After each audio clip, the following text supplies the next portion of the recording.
Hello and welcome to How to Play Spoons, presented by GatherTogetherGames.com.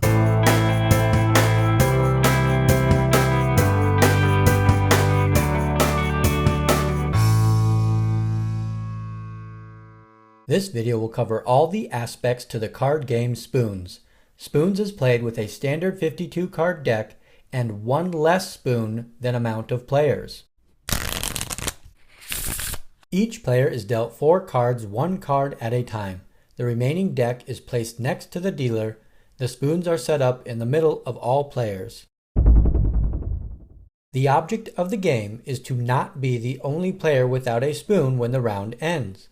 Players can grab a spoon when they either have a 4 of a kind in their hand or once the first spoon has been taken. Going back to the hand that was dealt earlier, I have flipped up each player's cards for you to see.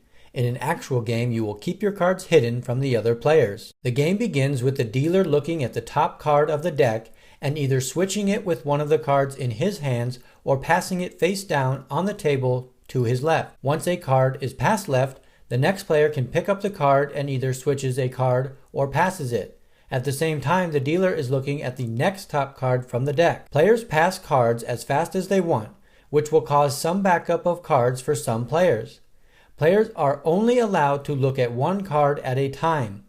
There will also be a discard pile formed to the right of the deck. Once a player has 4 of a kind in his hand, he can grab a spoon.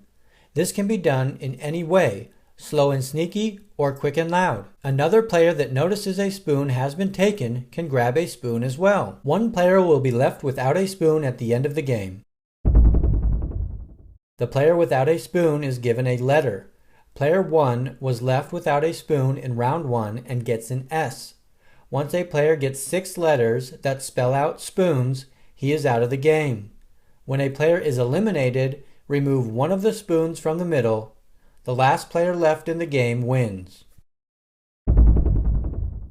If the deck runs out without a player having a 4 of a kind, the discard pile is shuffled by the dealer and cards continue to be played. If a player mistakenly grabs a spoon without a player having a 4 of a kind, the player loses the round and is given a letter. A game can be played with a longer or shorter word to change the length of the game. That wraps up How to Play Spoons. Thanks for watching.